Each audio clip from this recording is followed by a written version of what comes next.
Some of them sold millions of records. Some of them changed the sound of the whole world. But when the music stopped, the money was already gone.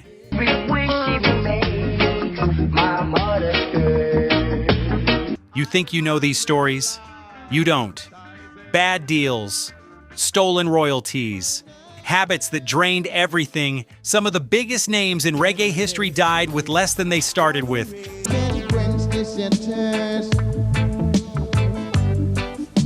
10 legends, 10 heartbreaking falls, and number 1 will shake you. Number 10, Sugar Minott. I've got my own hat. Good thing going.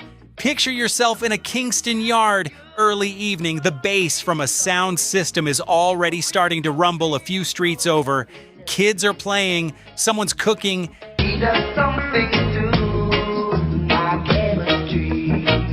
And from a little transistor radio on the wall, you hear this smooth, easy voice floating out into the warm air. That's Sugar Minott.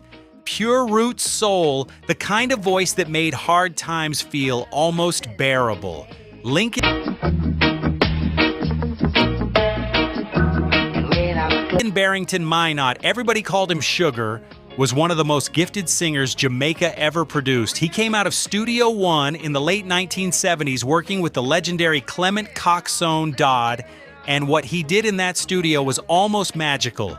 He had this rare talent for writing brand new songs over old rhythms tracks that had already been used and making them sound fresh.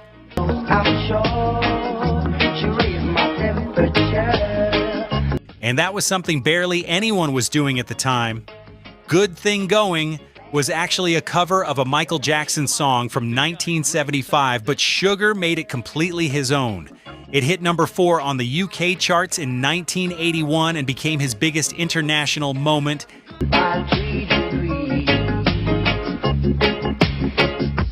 Here's something that not everyone knows. Before Good Thing Going got picked up for a bigger release, Sugar had already been doing serious business on the UK reggae scene independently. He was one of the first Jamaican artists to really embrace the UK lovers rock movement, and the British fans loved him right back. He understood the British audience in a way that many Jamaican artists at the time didn't even try to, but here's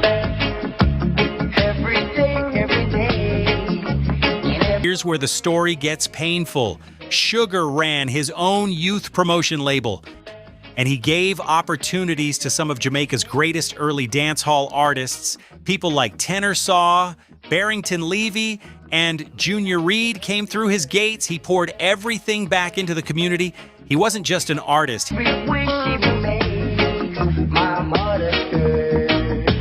He was a lifeline for young talent, but the distributors who handled his records were not honest with him. He got cheated on royalty counts. He got paid for a fraction of what actually sold. A man who helped build careers, who literally housed and fed young artists, died in 2010 without the financial security his talent deserved. That is a wound in reggae history that never fully healed.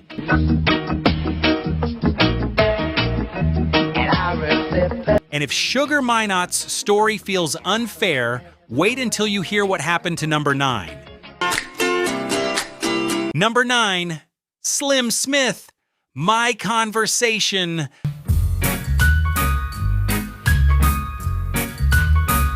Close your eyes and go back to 1968 Kingston. Rocksteady is in full swing. The tempo is slower than ska, more soulful. The streets are tough, but the music has this gentleness to it, like somebody is telling you everything is going to be all right, even when it clearly isn't.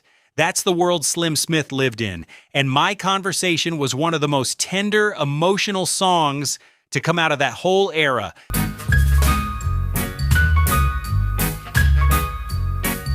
Slim Smith, born Keith Smith, was one of the defining vocalists of the Rocksteady era. He sang with the Uniques, one of Jamaica's best vocal groups of the late 1960s, before going solo. His voice had this raw, heartfelt quality that very few singers could match.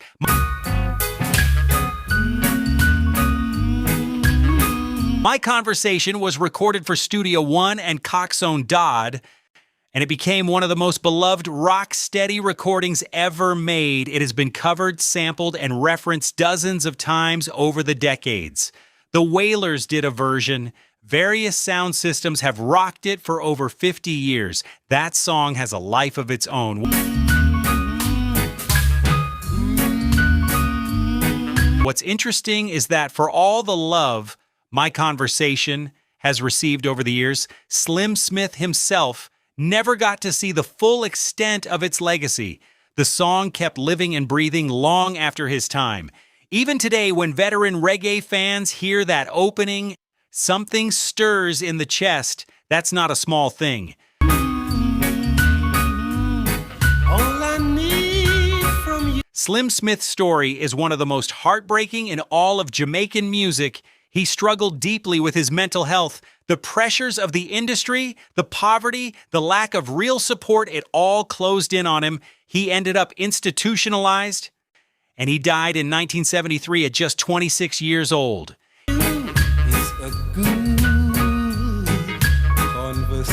He died with nothing.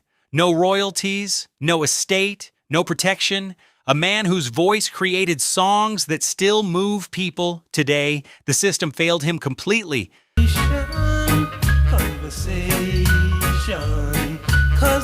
Slim Smith gave us beauty. The industry gave him nothing back. Number 8 had a similar experience of a man who named a whole movement and still couldn't pay his bills. All right, C-Trends fam, let's keep it real. We're pouring our hearts into bringing you the best celebrity news and music deep dives. What? Check it. A massive 98% of you aren't subscribed yet. Subscribing is how you can truly support us, helping us grow and create even better content. If you're vibing with what we do, take a sec to hit that subscribe button. It's free and makes a huge difference. Plus, ring that notification bell so you never miss out.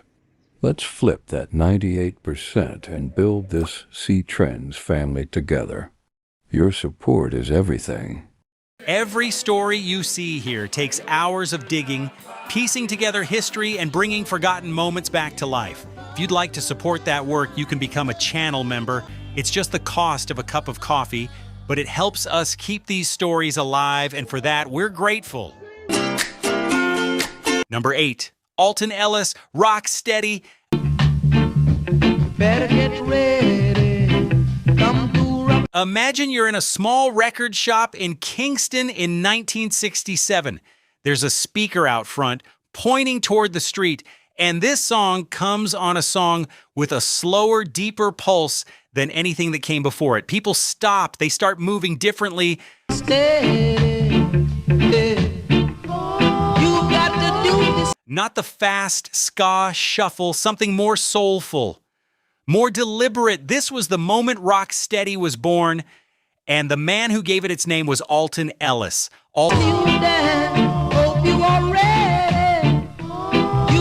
Alton Ellis is one of the most important figures in the entire history of Jamaican music, and most people outside of hardcore reggae circles have never even heard his name. He literally titled a genre. Rock Steady wasn't just a hit record, it was a cultural signal, a shift in tempo, in feeling, in the whole emotional direction of Jamaican music. He was known as Mr. Soul for good reason. Do it just like Uncle Freddy if you don't know. Because his voice could take a simple melody and turn it into something spiritual. He recorded for multiple producers over the years, including Coxsone Dodd and Duke Reed's Treasure Isle, and he consistently delivered quality that should have made him a rich man. Just shake your head, rock your body line, shake your... Here's something that will get you. Alton Ellis actually lived in the UK for much of the later part of his life in London, trying to keep performing, trying to keep connected to the music, and British reggae fans absolutely knew who he was. He was respected on the UK scene, but respect doesn't pay the rent. He passed away in London in 2008, and the stories from people around him are of a man who died in very humble circumstances. For someone who literally named Rocksteady, that is almost impossible to accept.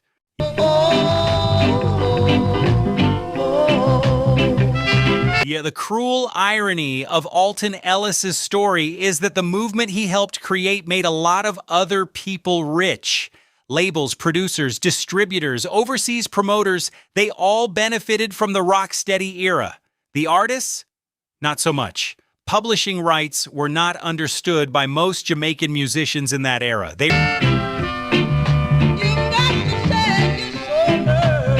recorded for a flat fee or a tiny royalty and signed away everything. By the time the money started flowing from compilations and licensing decades later, most of the original artists saw none of it.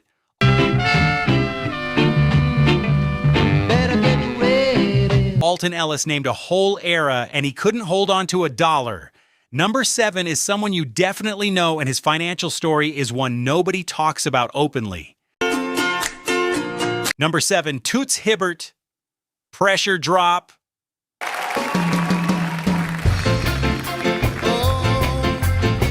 You want to talk about pressure? This song is pressure. From the moment it opens up, you feel it in your bones. Pressure Drop is one of those records that sounds like it was recorded in the middle of a thunderstorm. Rawness, urgency, a voice that sounds like it came straight from a revival church in rural Jamaica and somehow found its way onto every sound system on the planet. That's Toots. That was always Toots.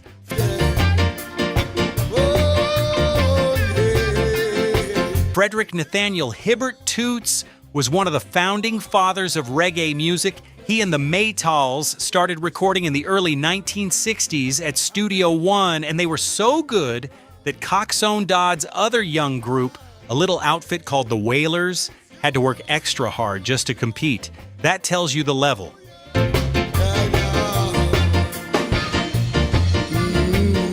War Pressure Drop was produced by Leslie Kong and became internationally famous when it appeared on the soundtrack to The Harder They Come in 1972. That film introduced Jamaican music to a whole new global audience, and Toots' voice was right in the middle of it. He won a Grammy in 2005. He was nominated 4 times over his career. Rolling Stone named him one of the 100 greatest singers of all time.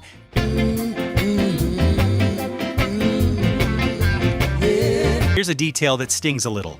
Bam Bam, one of the Maytals' biggest and most enduring songs, the one they won Jamaica's first festival song competition with in 1966, was later covered and sampled without the group being properly credited or compensated. That song has lived on in dancehall, pop, and hip-hop culture for decades. The original creators left out of the conversation and out of the money.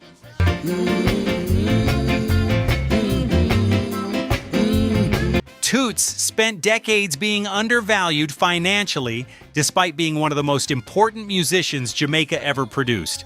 The Studio One system paid artists poorly. Moving between labels didn't always improve things. The reggae industry of that era was not built to make Jamaican artists wealthy. It was built to extract their talent cheaply.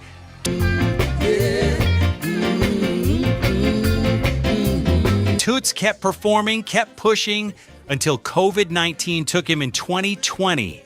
He left behind a monumental legacy, but the financial reality behind that legacy is something his family and close friends have hinted at more than once over the years.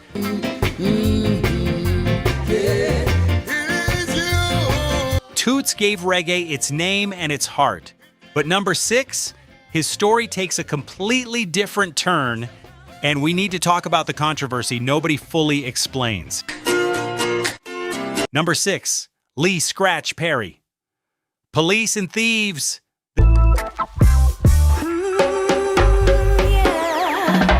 This one is different. Lee Scratch Perry didn't just make music. He conjured it.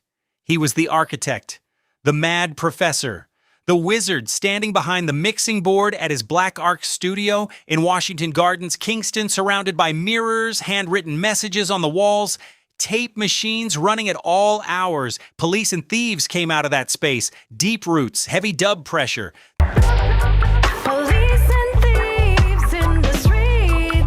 The bass sits right in your chest. Junior Mervin sang it, but Scratch built the world around that voice and made it eternal. Lee Perry was the producer behind some of Bob Marley's most important early work tracks, like Duppy Conqueror, Small Axe, and Trenchtown Rock.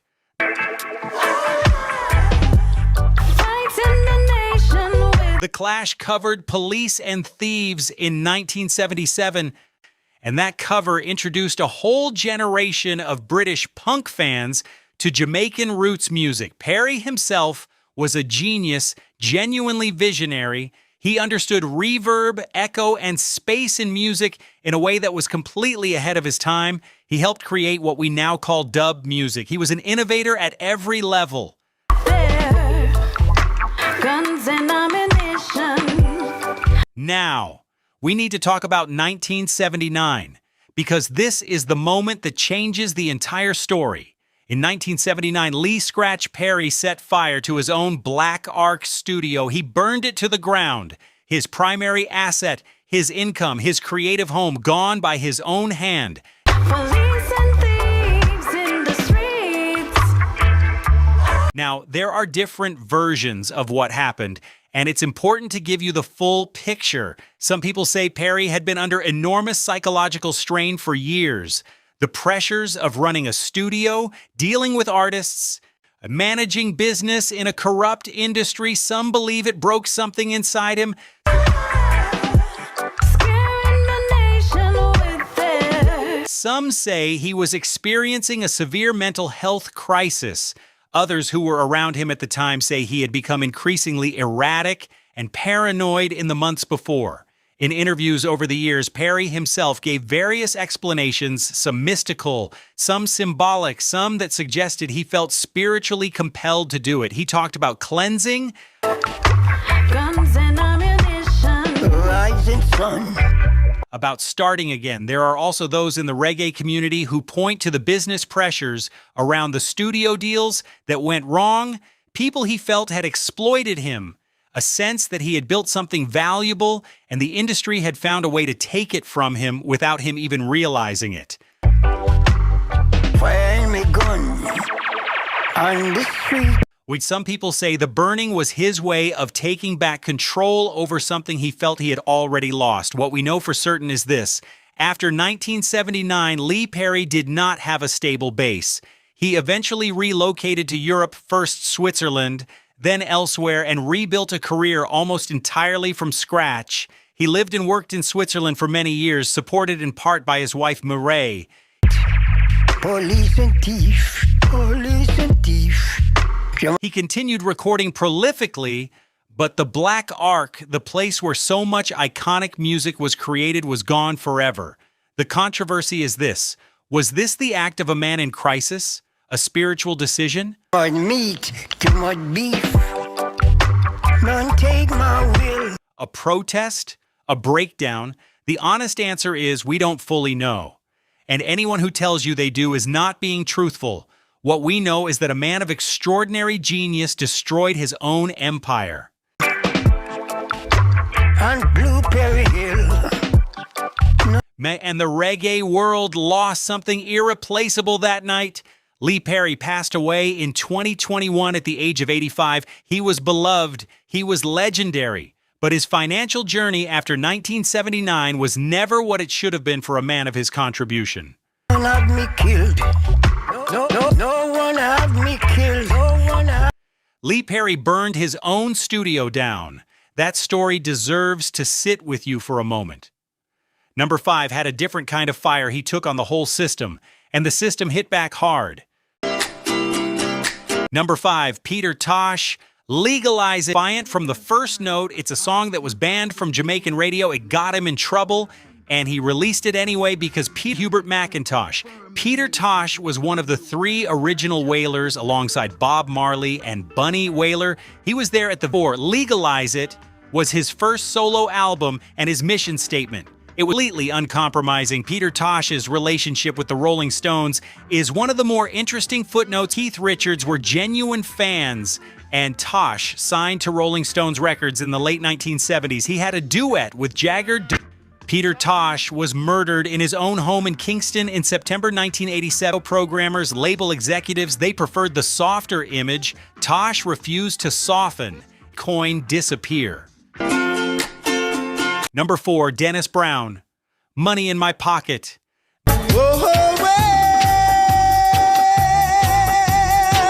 There's something about Dennis Brown's voice that gets right inside you. It's warm, but it's got weight. It doesn't just sing a song, it carries a feeling. Money in My Pocket has this gentle but determined energy, a man singing about wanting better, about working for something, about that simple, universal dream of having enough. And when you know the end of Dennis Brown's story, listening to this song becomes almost too much to bear.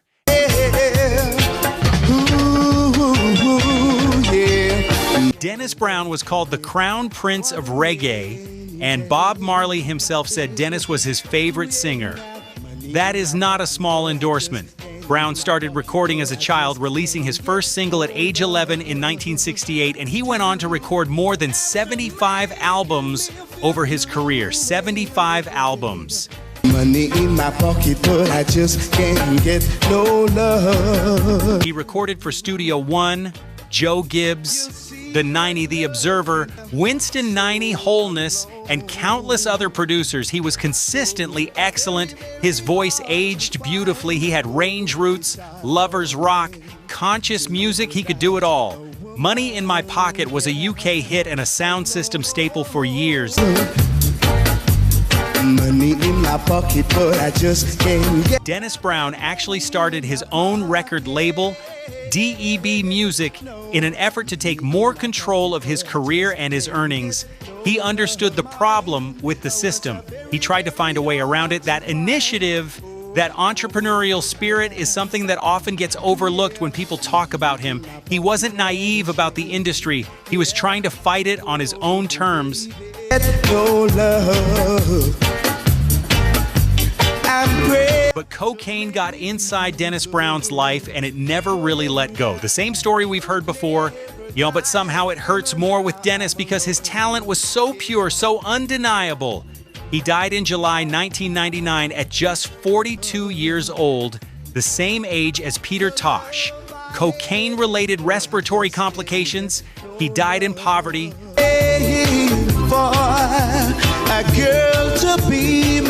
A man who had recorded over 75 albums, a man Bob Marley called the best singer in reggae. He left this world with nothing. That should make every one of us angry, not at Dennis, at the system that gave him so little protection, so little guidance, and so little financial security despite everything he gave to the world.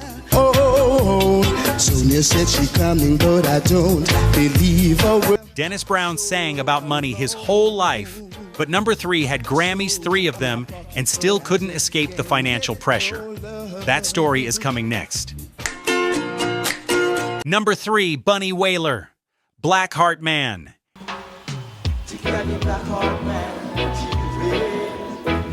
If you've never sat down and really listened to the Blackheart Man album from start to finish, I'm telling you, stop what you're doing after this video and do it. It is one of the deepest, most spiritual recordings in the entire history of reggae music. Mystical, heavy, like a conversation between a man and Jah with no filter in between. Bunny Wailer didn't make music to sell, he made music to speak truth. And Blackheart Man is that truth in its purest form. I said don't go near him to get the Blackheart Man till rain. Neville O'Reilly Livingston Bunny Wailer was one of the 3 original Wailers.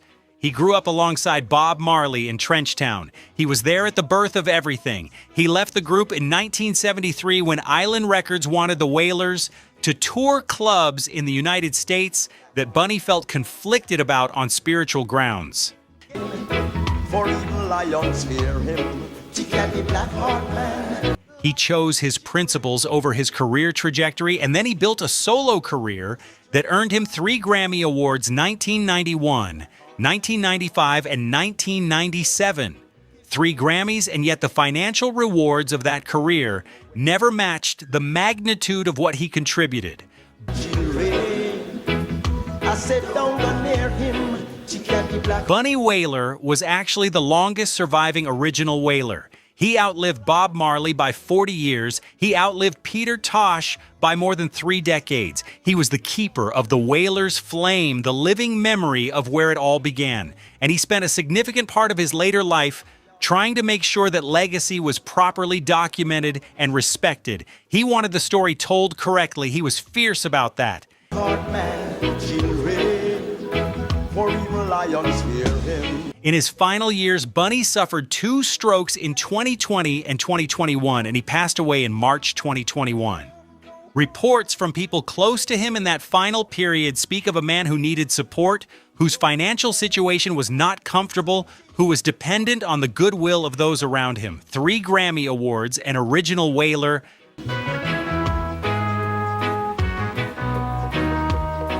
Part of one of the most valuable music catalogs in the world, and yet the money had not found its way to him in the way it should have. His family and supporters rallied around him, and the reggae community mourned him deeply when he passed.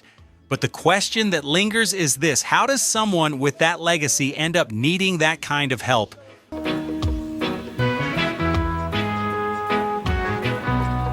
Bunny Wailer gave us the roots.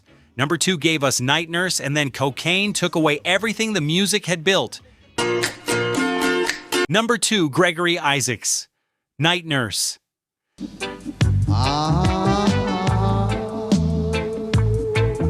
Night Nurse is one of those songs that wraps around you. It's late, it's dark, the bass is low. Gregory Isaacs' voice comes in like a whisper that somehow fills the whole room. Smooth, effortless.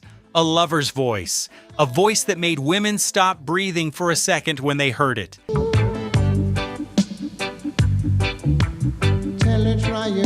That was the cool ruler. That was Gregory. And at the height of his powers, in the early 1980s, he was one of the biggest reggae artists on the entire planet. Just to make it quick. Gregory Anthony Isaacs started his career in Kingston in the late 1960s and built himself up with discipline and consistency. He started his own African Museum record label with Errol Dunkley, recorded hit after hit, and eventually signed to Island Records' Chris Blackwell's label, the same one that had taken Bob Marley to the world. To the sick. Night Nurse was released in 1982 and became his international breakthrough. It reached number 32 in the UK albums chart, got heavy radio play, and was used in advertisements years later, giving it a second life. He was hailed as the most exquisite vocalist in reggae by the New York Times. He had 27 number 1 singles in Jamaica. The man's talent was undeniable. But there must be something she can do. Gregory Isaacs once described his cocaine addiction as the greatest college he ever attended with the most expensive tuition. That line hits different when you understand what it cost him. He said it almost proudly, almost defiantly. That was Gregory. Even when he was talking about his own destruction, there was a kind of elegance to how he framed it. But behind that elegance was a real man losing real things. This heart is broken in two. His wife June spoke to the Jamaica Gleaner, and she held nothing back. She said that his cocaine habit drained everything. They lost a house. Cash disappeared constantly. He was dropped from his international label. He was arrested 27 times over the course of his life. Drugs, weapons charges, always something. His addiction kept him from keeping tour dates. It cost him his relationships, his credibility with certain promoters, and his money. And yet, and this is the thing about Gregory that you have to hold on to even through all of that, he kept making music. He kept performing. He kept showing up for the fans who loved him. He released new albums right up until the end. It's a case of emergency. He was nominated for a Grammy in 2010, and then in October of that same year, he died of lung cancer in London at 59. Broke, beloved, gone.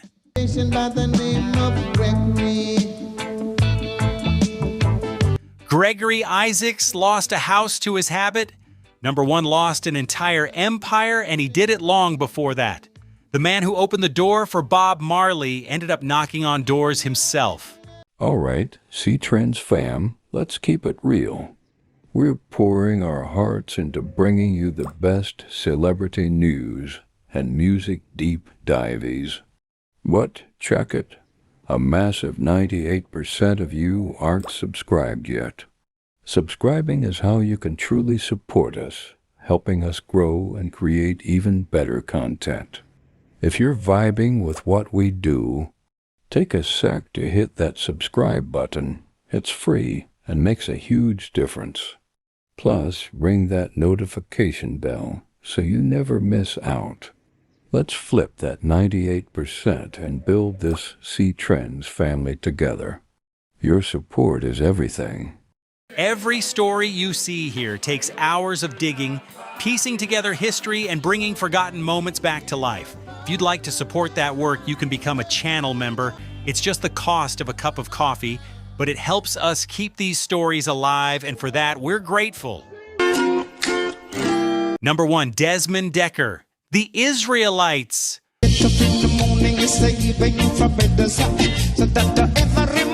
Before Bob Marley, before No Woman, No Cry, before One Love was on every wall in every airport and hotel lobby in the world, there was this song, The Israelites, a man singing about poverty, survival, and the weight of being poor in a world that doesn't care. And it went to number 1 in the UK. It cracked the American top 10.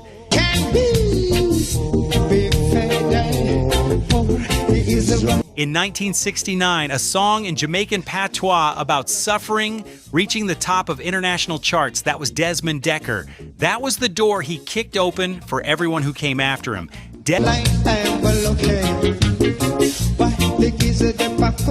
Desmond Adolphus Dacres was an orphan from Kingston. He worked as a welder before music. He auditioned for Leslie Kong at Beverly's Records and spent 2 years waiting before Kong let him release his first single. But he was patient. He paid attention.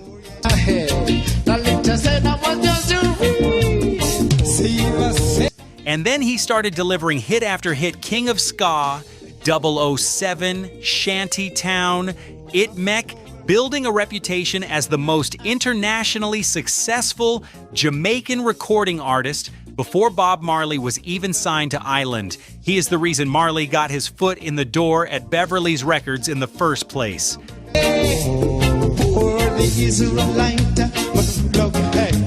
Dekker introduced a young Bob Marley to Leslie Kong. Think about that. The man who helped give the world Bob Marley never got the financial recognition that act of generosity deserved. When the Beatles wrote Obla Di, Obla Da in 1968, the opening lyric, Desmond has a barrow in the marketplace, was a direct nod to Desmond Dekker.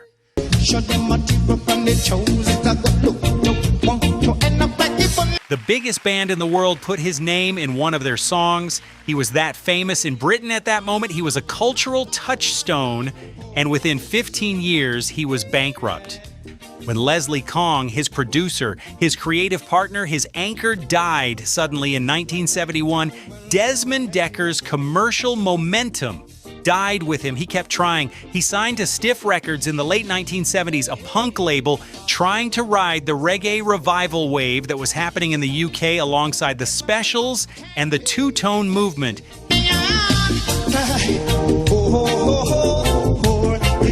He made interesting music, but it didn't sell the way the earlier work had. And in 1984, 15 years after the Israelites made him a global star, Desmond Dekker was officially declared bankrupt.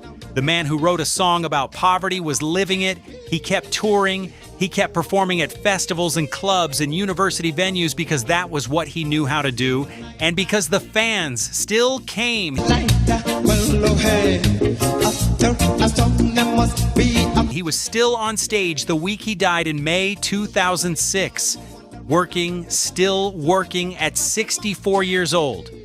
Because he had to. There is no cleaner summary of what reggae music did to its pioneers than that image. A man who sold millions of records.